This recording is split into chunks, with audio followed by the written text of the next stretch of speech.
তো আমরা চলে এসেছি আমাদের পাড়ার একজন সেলিব্রিটির বাড়িতে। আমরা তার বাড়িতে কিছু জিনিসপত্র দেখব, যেখানে থাকার কথা কম্পিউটার, সেখানে কিন্তু কম্পিউটার নেই। তো এখানে আছে একটা বোতল, এটা হচ্ছে 1 লিটার জলের দাম প্রায় 1 বিলিয়ন রুপি। সেটা তোমরা ক্যালকুলেট করে বের করে নেবে।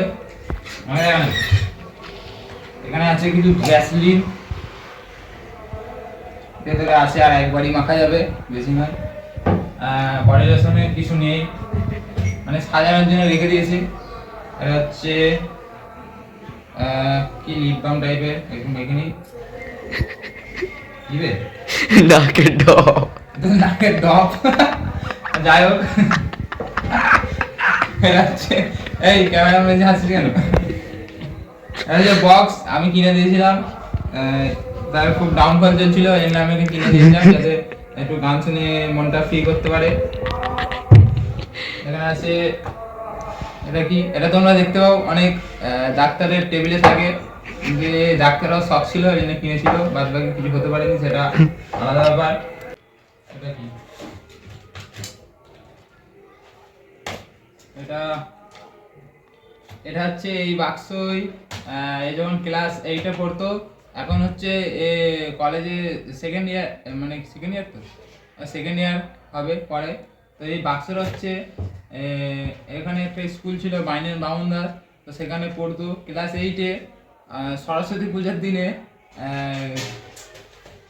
এই টিফিনে করে খাবার দেওয়া হয়েছিল, তো সেই খাবার খেয়ে ডাব্বাটা রেখে দিয়েছিল, রেখে এর ভেতরে যন্ত্রপাতি রাখা হচ্ছে।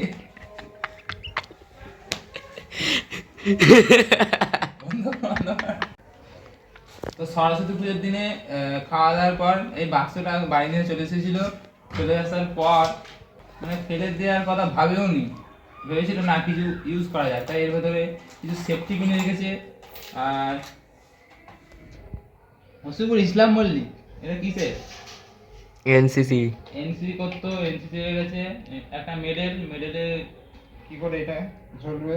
আচ্ছা, মেডেলের ছিঁড়ে ফেলে দিয়েছে। এটা এনসিসি, সব টুকরো টাকা এনসিসি।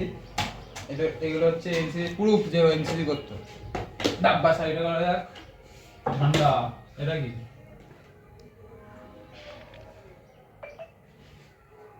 কি এটা আমি বুঝতে পারছি না। এনসিসি, এটা এনসিসি কিছু একটা মেডেল চুরি করে এনেছে। এখানে কিছু বই আছে, বইয়ের কি ম্যাথামেটিক, ওপরে কি লেখা আছে আমি এখন পড়তে পারছি না, ওই জন্য রেখে দিই। তো এই ছিল এর কুঁড়ে ঘরের একটি জীবনী। তো আজকের ভিডিও এখানেই শেষ। এই তো দাঁড়িয়ে আছে আমাদের হসিবুল, যার বর্ণনা এখন আমি দিচ্ছিলাম।